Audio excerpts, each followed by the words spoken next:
बिस्मिल्लाहिर्रहमानिर्रहीम।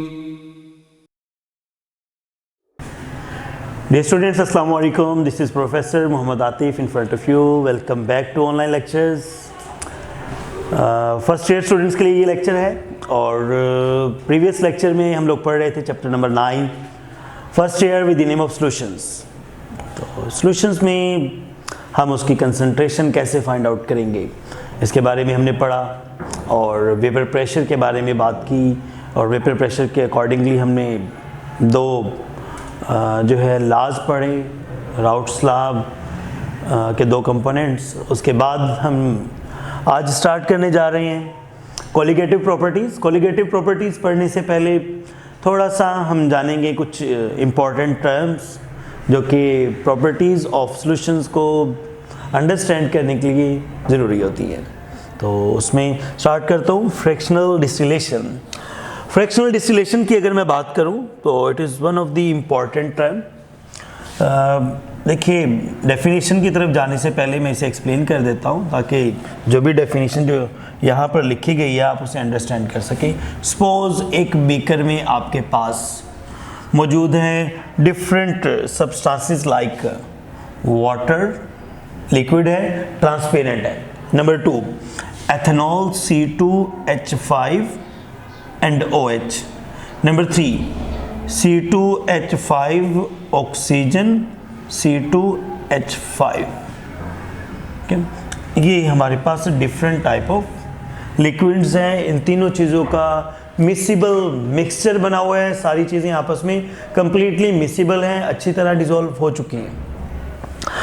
हम चाहते हैं कि ये डिफरेंट कंपोनेंट्स ऑफ ये एक हमारे पास मिक्सचर कहूँगा इसे मैं, इसे हम सॉल्यूशन भी कह सकते हैं। ठीक है, इस मिक्सचर के डिफरेंट कंपोनेंट्स को हम सेपरेट करना चाहते हैं। इस पर्पज़ के लिए हम क्या करेंगे, हम इस सब्सटेंस को हीट करेंगे। On heating this substance will undergoes evaporation. ठीक है, इसकी क्या हो जाएगी, एवेपोरेशन हो जाएगी। और आफ्टर एवेपोरेशन सबसे पहला जो चीज़ इसमें से वेपर्स में कन्वर्ट होगी वो डाईइथाइल ईथर है क्योंकि इसका बॉइलिंग पॉइंट कम है 34 डिग्री सेंटीग्रेड। फिर इसके बाद जो चीज़ वेपर्स में कन्वर्ट होगी that is ethanol 78 degree centigrade about इसका बॉइलिंग पॉइंट है। अच्छा, मज़ीद इसे हीट करेंगे तो जो चीज़ एवेपोरेट होगी that is water at 100 and above temperature. Water जो है 100 से अबव टेम्परेचर पे वेपर्स में कन्वर्ट हो जाएगा। हमने different components of a mixture को सेपरेट किया है on the basis of their boiling point. अच्छा, जैसे ही ये वेपर्स बनेंगे इन वेपर्स को हम क्या करेंगे, कंडेंस कर लेंगे। कंडेंसर यूज़ किया जाता है फॉर दिस पर्पस। उसकी डिटेल फिर बाद में कहीं कभी किसी और लेक्चर में हम देखेंगे। तो separation of different components of a mixture on the basis of their boiling point is called fractional distillation। तो definition की तरफ चलता हूँ मैं। What do you mean by fractional distillation? Is a technique in which different components of a liquid is separated from each other on the basis of their different boiling points। Different boiling points की behalf पे different components को एक दूसरे से separate करना fractional distillation कहलाता है। इसकी एक मोस्ट इंपॉर्टेंट एग्जांपल हमारे पास है रिफाइनिंग ऑफ पेट्रोलियम। पेट्रोल जब ज़मीन से निकाला जाता है तो वो डिफरेंट उसके अंदर कंपाउंड्स होते हैं। वो सारे कंपाउंड जिसमें हमारे पास गैसोलीन भी आ जाता है, केरोसिन ऑयल भी आ जाता है, मोबिल ऑयल भी आ जाता है, तारकोल, ये तमाम चीज़ें उसमें मौजूद होती हैं। तो उन डिफरेंट कंपोनेंट्स को सेपरेट करने के लिए हम कौन सी टेक्निक यूज़ करते हैं, fractional distillation. Refining of petroleum में यूज़ होती है। ये हमारे पास बेसिक कॉन्सेप्ट आ गया। अब हम बात करते हैं इसी फ्रैक्शनल डिस्टिलेशन के कॉन्सेप्ट को हम कहाँ पे अप्लाई कर सकते हैं। जियोट्रॉपिक मिक्सचर हमारे पास डिफरेंट केमिकल सब्सटेंसेस जब आपस में इंटरमिक्स कर दी जाएंगी, उन्हें जब सेपरेट करना होगा तो उनके सेपरेट करने के डिफरेंट वेज होंगे। या डिफरेंट टाइप के मिक्सचर्स वो बन जाएंगे। कुछ मिक्सचर्स इजीली सेपरेट हो जाएंगे विदाउट एनी चेंज, कुछ विदाउट चेंज सेपरेट नहीं होंगे। द मिक्सचर या those mixtures which distil with a change in its composition, जिनको जब सेपरेट किया जाए तो उनकी केमिकल कंपोजिशन में कुछ चेंज आ जाए, with a change in the composition are called zeotropic mixtures, and its example is alcohol water solution। ठीक है, अल्कोहल वाटर सिस्टम जब इनको सेपरेट किया जाएगा तो इनके ओवरऑल सोल्यूशन का melting point, boiling point, overall solution, overall mixer की मैं बात कर रहा हूँ, इनका बॉइलिंग पॉइंट, इनके वेपर प्रेशर, ये सारी चीज़ें डिफरेंट थी। जब डिस्टिल कर दिया जाएगा तो इनमें कुछ चेंजेस आ जाएंगी। ठीक है, इनका वेपर प्रेशर, इनकी चेंज, बॉइलिंग पॉइंट्स की मैं बात करूँ तो वो डिफरेंट हो जाएंगे। तो ऐसा मिक्सचर जिसे चेंज होने के बाद उसकी केमिकल प्रॉपर्टीज़, सॉरी उसकी कुछ प्रॉपर्टीज़ जो हैं वो चेंज हो जाए, जैसे कि vapour pressure and other properties, उसे हम जियोट्रॉपिक मिक्सचर के नेम से जानेंगे। फिर बात करता हूँ azeotropic mixture। What do you mean by azeotropic mixtures? Those mixtures which boil at constant temperature and distill over without change in the composition at any temperature। Temperature, किसी भी temperature पे जब उन्हें सेपरेट किया जाएगा तो without any change in their composition वो separate हो जाएंगे। HCl सॉल्यूशन इन वाटर जो है that is one of example of zeotropic mixture. जी, शॉर्ट क्वेश्चन के लिए वेरी इंपॉर्टेंट, जियोट्रॉपिक और एजियोट्रॉपिक मिक्सचर्स क्या होते हैं। अब बात करता हूँ मजीद में कि जो हमने राउट्स लॉ पढ़ा था उसमें दो तरह की डेविएशंस को हम डिस्कस करने जा रहे हैं। पॉजिटिव डेविएशन, कुछ सॉल्यूशंस ऐसे होते हैं कि जो राउट्स लॉ से पॉजिटिव डेविएशन शो करते हैं। राउट्स लॉ आपको मैंने बताया था कि एक स्ट्रेट लाइन आती है, दो अगर वोलेटाइल सब्सटेंसेस को अगर हम आपस में मिक्स कर देते हैं तो उनके मिक्सचर कंपोजिशन को चेंज करते करते एक स्ट्रेट लाइन हमारे पास आएगी। इसको डिटेल डिस्कस किया था हमने प्रीवियस लेक्चर में। हाँ, ये होती है, this straight line shows that this solution is ideal. लेकिन वो सॉल्यूशन जो आइडियल नहीं होंगे उनके लिए क्या ये लाइन स्ट्रेट होगी? आंसर इज नो, वो लाइन स्ट्रेट नहीं होगी। ये लाइन अगर अबव चली जाए, above curve, upward curve show करे तो इसे हम पॉजिटिव डेविएशन कहते हैं। लेकिन अपवर्ड कर्व क्यों शो करेगा? ये कोई मिक्सचर अपवर्ड कर्व कब शो करेगा? पहली बात तो ये कि अगर वो स्ट्रेट लाइन शो नहीं कर रहा, कोई एक मिक्सचर या कोई एक सॉल्यूशन जो है जिसमें दो कंपोनेंट्स सॉल्वेंट और सोल्यूट मिक्स कर दिए गए, दोनों वोलेटाइल है, वो स्ट्रेट कर्व या स्ट्रेट लाइन शो नहीं कर रहा, इसका मतलब that is not an ideal solution. और उसे हम क्या कहेंगे? That is non ideal solution. Non ideal solutions जो है वो स्ट्रेट लाइन शो नहीं करते। तो वो किस तरह की लाइन? वो कर्व शो करेंगे। अपवर्ड हो सकती है कर्व और डाउनवर्ड हो सकती है।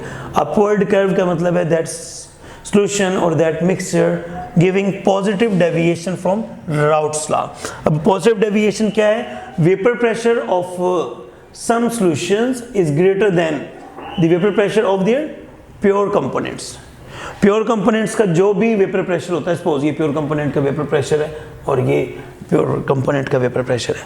अगर हम क्या करें, इन दो solution को mix कर दें तो इनके मिक्स करने के बाद इनका वेपर प्रेशर पहले से भी ज़्यादा हो जाए, वेपर प्रेशर पहले से ज़्यादा हो जाएगा अगर, तो हम कहेंगे कि that solution will show upward curve. Upward curve show करेगा।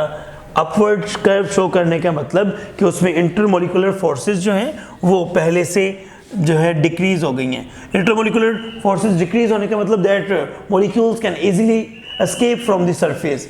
जब वो इजीली एस्केप हो जाएंगी सरफेस से तो उनका वेपर प्रेशर बढ़ जाएगा और उनका बॉइलिंग पॉइंट जो है वो कम हो जाएगा।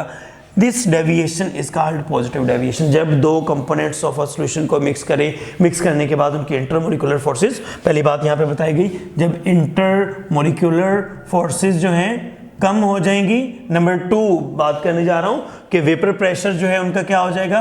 वेपर प्रेशर बढ़ जाएगा और बॉइलिंग पॉइंट की वैल्यू जो है वो डिक्रीज हो जाएगी। तो हम कहेंगे दैट सॉल्यूशन और that mixture is giving positive deviation of the routes law. इसी के एक्सप्लेन में देख लेते हैं। The increase in vapor pressure give an upward curve graph of the Raoult's law and the upward deviation from the straight line the Raoult's law called positive deviation। इस तरह upward curve show करना positive deviation कहलाता है। जी student, short question बनता है, what is positive deviation of Raoult's law? आप बताएंगे when we mix two components of a solution after mixing their intermolecular forces decreases vapor pressure increases. As a result, their boiling point will also decrease. Such deviation from the Raoult's law is called positive deviation. तो ये एक graph के जरिए भी आपको दिखा दिया, upward curve show करेगा. मजीद हम चलते हैं toward negative deviation of the routes law. हाँ जी, राउट्स लॉ नेगेटिव डेविएशन कब शो करेगा? हमने दो कंपोनेंट्स को, दो चीज़ों को मिक्स कर दिया आपस में. मिक्स करने के बाद, हाँ जी, उनको मिक्स करने के बाद हमने दो कंपोनेंट्स को मिक्स किया और मिक्स करने के बाद उनके दरमियान इंटरमोलिकुलर फोर्सेस जो है वो बढ़ गई. ठीक है, इंटरमोलिकुलर फोर्सेस जो है वो पहले से क्या हो गई? इंक्रीज हो गई. मैंने अपवर्ड एरो दिखाया, इसका मतलब इंटरमोलिकुलर फोर्सेस इंक्रीज होना. जब इंटरमोलिकुलर फोर्सेस जो हैं वो बढ़ जाएंगी, मॉलिक्यूल एक दूसरे से जल्दी एस्केप करके बाहर नहीं जा सकते होंगे. जब मॉलिक्यूल जल्दी एस्केप करके बाहर नहीं जाएंगे तो हम कहेंगे कि उनका वेपर प्रेशर डिक्रीज हो चुका है. दूसरी बात मैं लिखता हूँ यहाँ पे, वेपर प्रेशर विल डिक्रीज. ठीक है, इंटरमोलिकुलर फोर्सेस इंक्रीज होने से वेपर प्रेशर डिक्रीज होगा. जब वेपर प्रेशर डिक्रीज होगा, किसी लिक्विड को बॉयल करवाने के लिए ज़्यादा हीट देनी पड़ेगी, उसका बॉइलिंग पॉइंट जो है वो ज़्यादा हो जाएगा, तो बॉइलिंग पॉइंट विल इंक्रीज. हाँ जी, तीन बातें मैंने बताई कि when we mix two component of a solution, after mixing if their intermolecular forces increases, then molecule can not be escape easily, their vapour pressure will decrease. उनका vapour pressure decrease हो जाएगा. जब वेपर प्रेशर डिक्रीज होगा तो उसी liquid को boil करवाने के लिए ज़्यादा हीट देनी पड़ेगी, ज़्यादा टेम्परेचर मेंटेन करना पड़ेगा, तो हम कहेंगे तो कि उसका बॉइलिंग पॉइंट बढ़ गया है. एंड दैट वेपर प्रेशर कम हुआ है. वेपर प्रेशर कम होने की वजह से हम यहाँ पे मेंशन करेंगे कि that solution will show downward curve. ठीक है, वो डाउनवर्ड कर्व यहाँ पे मैंने जो दिखाई है, इस तरह की डाउनवर्ड कर्व शो करेगा. हाँ जी, vapour pressure of some solution is less than the vapor pressure of either of their pure components. दो चीज़ें जो हमने मिक्स की हैं, दोनों के वेपर प्रेशर से कम हो जाए टोटल वेपर प्रेशर. ऐसा कब होगा? मिक्स करने के बाद इंटरमोलिकुलर फोर्सेस जब बढ़ जाएंगी.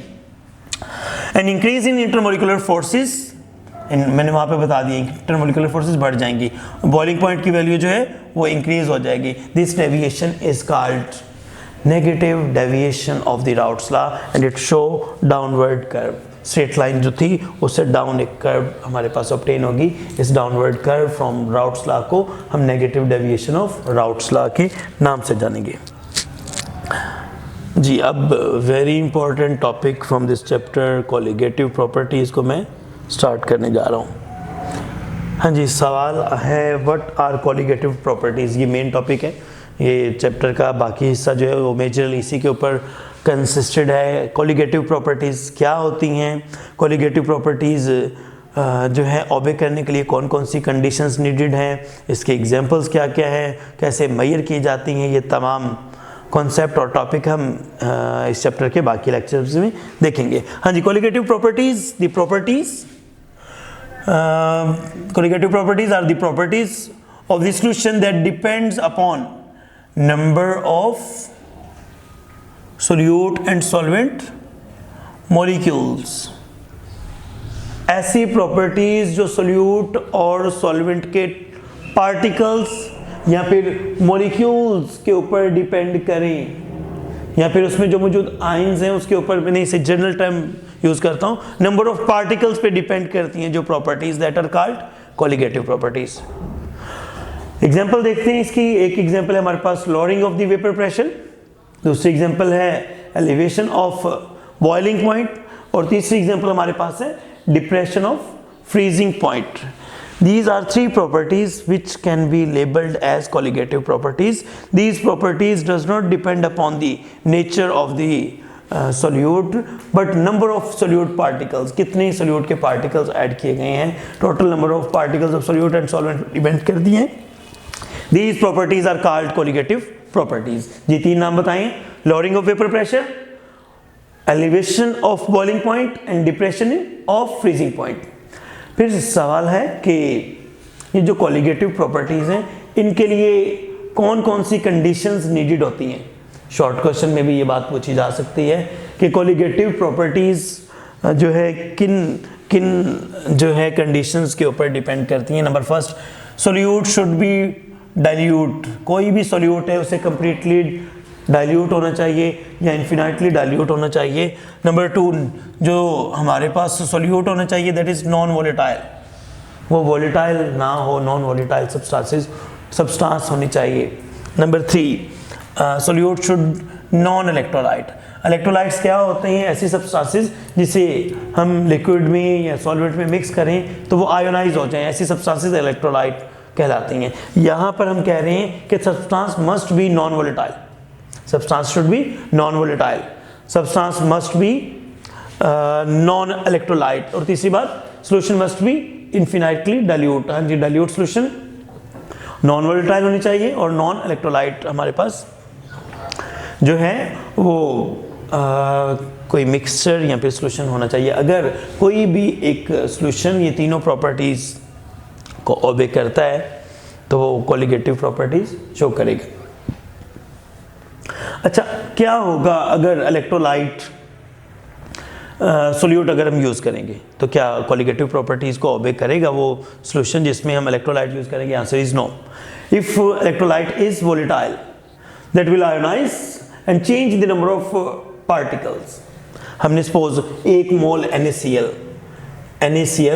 1 मोल हमने प्लेस किया है, 1 मोल अगर हमने इसको प्लेस किया है, वी आर एक्सपेक्टिंग दैट कि 1 मोल पार्टिकल्स ऐड करने से जितना एलिवेशन ऑफ बॉइलिंग पॉइंट होना है या जितना डिप्रेशन ऑफ फ्रीजिंग पॉइंट होना है वो उतना होगा नहीं, उससे ज़्यादा होगा। वजह क्योंकि ये आयोनाइज हो जाएगा। ये पार्टिकल्स हम समझ रहे हैं 6.02 × 10⁻23 इतने पार्टिकल्स, बट इसे आयोनाइज होने के बाद ये Na positive plus Cl negative, इन दोनों का 1-1 मोल आ जाएगा, 1 मोल इसका और 1 मोल दूसरा इसका। इन दोनों का 1-1 मोल जब आ जाएगा तो ये हमारे पास हम कहेंगे कि 2 मोल्स मतलब 2 times of Avogadro's number particles हमारे पास आ चुके होंगे। जब इतने पार्टिकल्स हमारे पास मौजूद होंगे तो इलेक्ट्रोलाइट जो है वो नंबर ऑफ पार्टिकल्स बढ़ने की वजह से कोलिगेटिव प्रॉपर्टीज़ को चेंज कर देगा।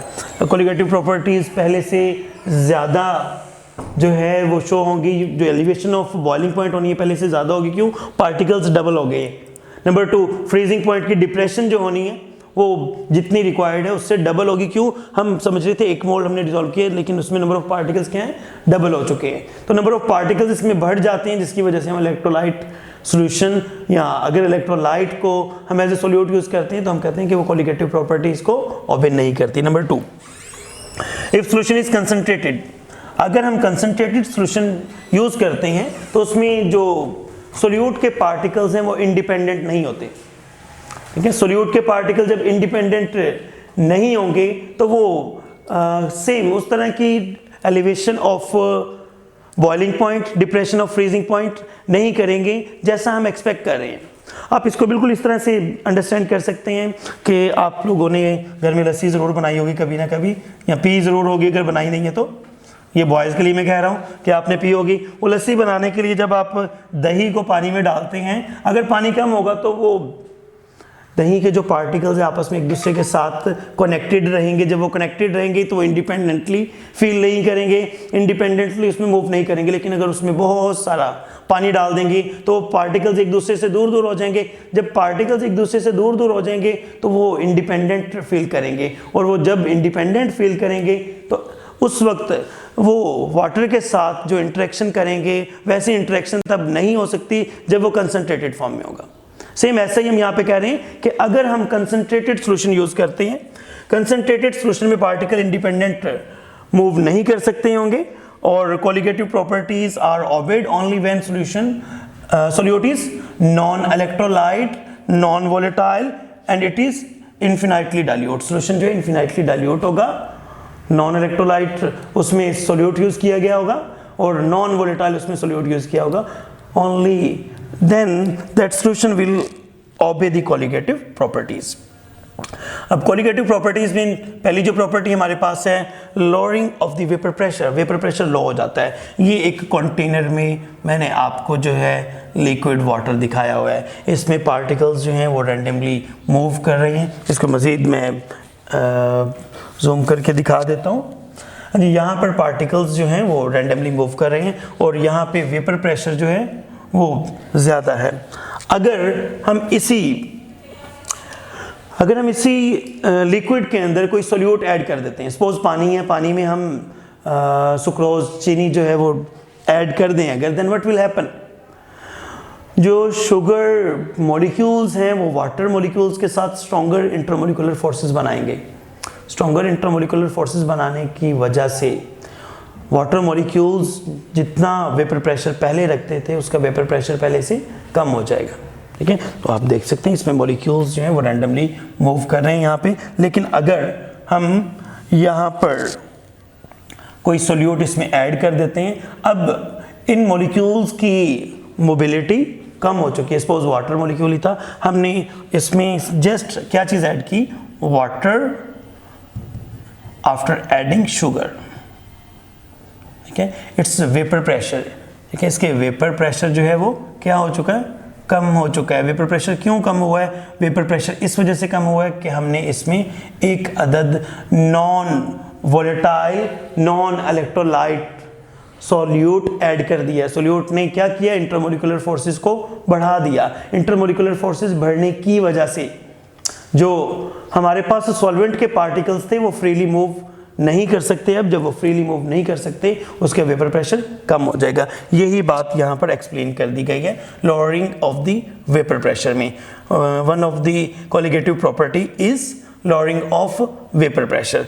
कैसे हम इसे एक्सप्लेन करेंगे, quantitative relationship between change of vapour pressure of a solvent due to the addition of non-volatile and non-electrolyte solute, and the mole fraction of the solute has been given by the Raoult's law। देखिए हमारे पास change in vapour pressure of the solution divided by pressure of the pure solvent is equal to mole fraction। This is called lowering of the vapour pressure. और lowering of the vapour pressure किस पे depend करती है, जितनी ज़्यादा mole fraction हमारे पास solute की होगी, जितनी ज़्यादा अमाउंट हमने सोल्यूट की ऐड की हुई होगी, उतना ही ज़्यादा हमारे पास lowering of the vapour pressure होगा। लॉरिंग ऑफ वेपर प्रेशर उतना ही ज़्यादा होगा तो हम कहेंगे कि by increasing the concentration of solute decrease in vapour pressure increases, या lowering of the vapour pressure increases. हाँ जी, ये फर्स्ट हमारे पास कोलिगेटिव प्रॉपर्टी है। कौन सी, with the name of lowering of vapour pressure. और मैंने बताया कि कंसंट्रेशन ऑफ सोल्यूट बढ़ने के साथ साथ वेपर प्रेशर की लॉरिंग जो है वो इंक्रीज होती जाती है। और mathematically relationship delta P over P naught is equal to x2। आगे चलते हैं, elevation of boiling point. Boiling point कैसे एलिवेट हो जाएगा, बॉइलिंग पॉइंट सपोज पहले 100 है तो वो 100 से ज़्यादा हो जाएगा वाटर का boiling point if we add non volatile non electrolyte solute. हमने पानी में शुगर चीनी ही ऐड की है, लेकिन after adding sugar the boiling point of water will increase. अब क्यों इंक्रीज होगा, कितना इंक्रीज होगा, इसकी बात करते हैं। जैसे ही हमारे पास ये प्योर वाटर की बात करता हूँ, इसमें हमने ऐड कर दिया sugar non volatile non electrolyte एक सोल्यूट। उसने क्या किया, इंटरमोलिकुलर फोर्सेस बढ़ा दी। इंटरमोलिकुलर फोर्सेस बढ़ने की वजह से मॉलिक्यूल्स की एस्केप करने की पावर कम हो गई।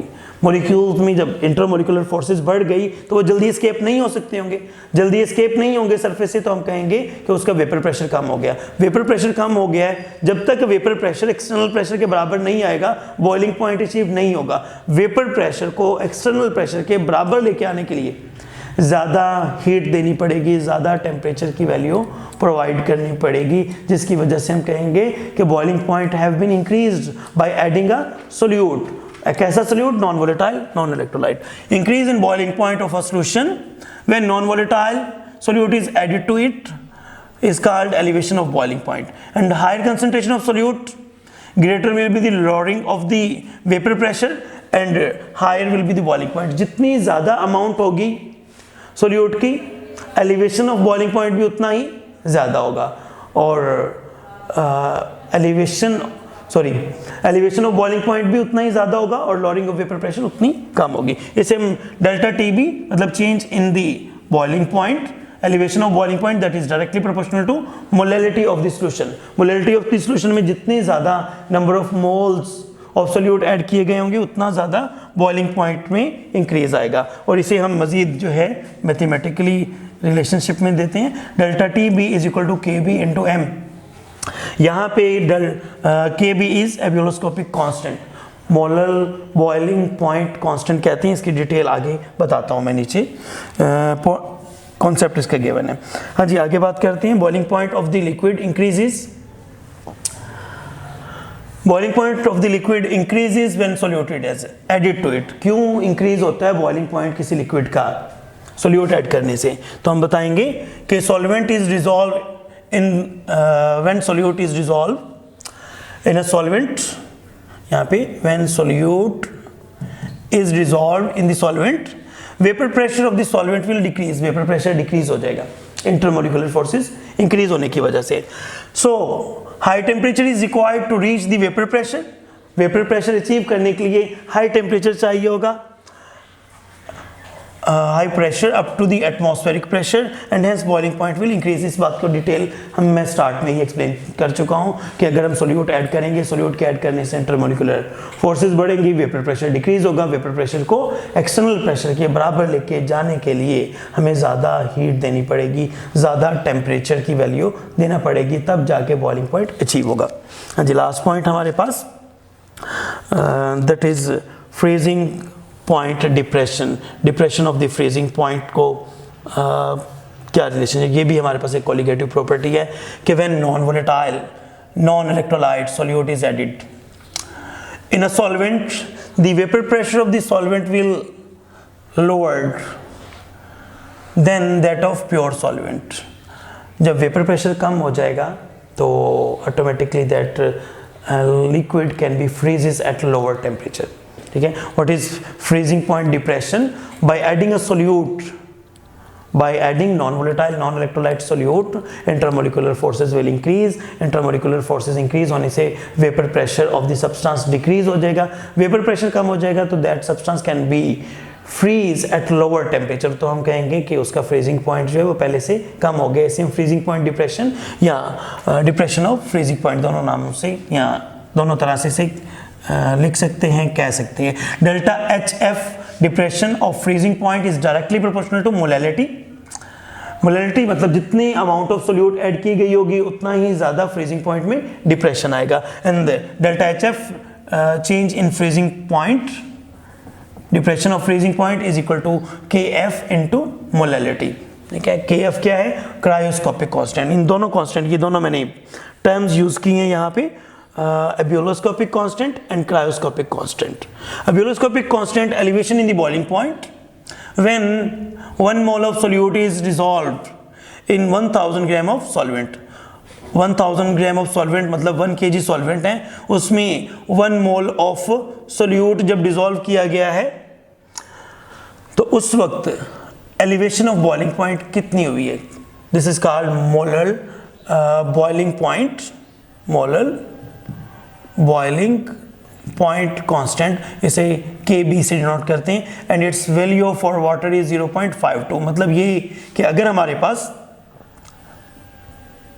1000 ग्राम ऑफ H2O वाटर मौजूद है, इसमें हम 1 मोल, 1000 ग्राम हमारे पास वाटर है, इसमें 1 मोल हम सोल्यूट का ऐड कर देते हैं। वाटर जिसका बॉइलिंग पॉइंट पहले 100 डिग्री सेंटीग्रेड होता है, after adding 1 mole of solvent it's boiling point will increase. कितना इंक्रीज आएगा? 0.52 and new boiling point of the water will be 100.52 degree centigrade होगा। अब सेंटीग्रेड पर मोल, 1 मोल अगर सोल्यूट ऐड किया तो इतना इंक्रीज आएगा, 2 मोल ऐड करेंगे तो इससे 2 टाइम इंक्रीज आएगा। This value is called molar boiling point constant या एब्यूलोस्कोपिक कांस्टेंट। फिर है cryoscopic constant. Depression in the freezing point when 1 mole of solute is added in 1000 gram of solvent. 1000 ग्राम हमारे पास सॉल्वेंट है, उसमें एक सेम इसी तरह से जो मैंने अभी बताया, अगर 1000 ग्राम वाटर में हमने 1 मोल सोल्यूट ऐड कर दिया है तो उसके फ्रीजिंग पॉइंट में जो डिप्रेशन आएगा that is called cryoscopic constant and it's value is 1.86 centigrade पर मोल। मतलब ये कि पहले वाटर का फ्रीजिंग पॉइंट अगर 0 है तो उसमें मज़ीद डिक्रीज आ जाएगा। बाद में अगर 1 मोल हमने सोल्यूट ऐड कर दिया है, न्यू फ्रीजिंग पॉइंट की जो वैल्यू होगी दैट विल बी -1.86। 0 से भी इतनी कमी आ चुकी है। अगर वाटर की बात कर रहे होंगे, डिफरेंट सब्सटेंसेस के लिए क्रायोस्कोपिक कांस्टेंट और एब्यूलोस्कोपिक कांस्टेंट की वैल्यू डिफरेंट होती है। जी तो स्टूडेंट, आज के लेक्चर में हम लोगों ने देखा about fractional distillation, geotropic mixtures और